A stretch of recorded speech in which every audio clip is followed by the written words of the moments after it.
शकरगढ़ से आपको बताते चले, शकरगढ़ तारीखी कस्बा सिखुचक में अजीम शान जलसा का इनकाद हुआ, जिसके रूह रवां MNA अनवारुल हक वफाकी पार्लियामेंट्री सेक्रेटरी बराए अमूर कश्मीर और गिलगित बल्तिस्तान थे।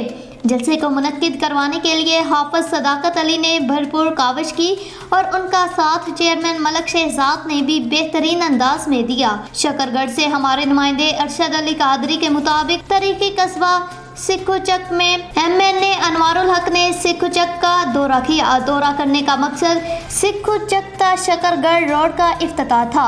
सिखुचक की इन दो मोअज़्ज़िज़ शख्सियात ने एक दूसरे के कंधे से कंधा मिलाकर पाकिस्तान मुस्लिम लीग नून और MNA अनवारुल हक के लिए एक शानदार जलसे का एहतमाम किया, जिसमें हजारों लोगों ने शिरकत की। शुरा के लिए खाने का इंतजाम भी किया गया था। MNA अनवारुल हक के पहुंचने पर ढोल की थाप पर घोड़ों ने रक्स किया, लोगों के जम्मे गफीर ने फूलों की पत्तियां निछावर की और लोगों ने MNA अनवारुल हक और उनके साथियों का भरपूर और शानदार तरीके से इस्तकबाल किया। जलसे में MNA अनवारुल हक का कहना था कि हम अपने मंशूर अमन, तालीम और तरक्की को शकरगढ़ और जफरवाल के हर गाँव और हर कस्बे तक पहुँचाएंगे।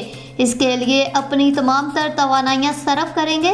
मजीद ये कि चेयरमैन मलक शहजाद और हाफिज सदाकत की दरख्वास्त पर MNA अनवारुल हक ने सिखुचक नंबर चक और बिलखसूस यूनियन कौंसिल सिखुचक के लिए खसूसी पैकेज देने का वादा किया।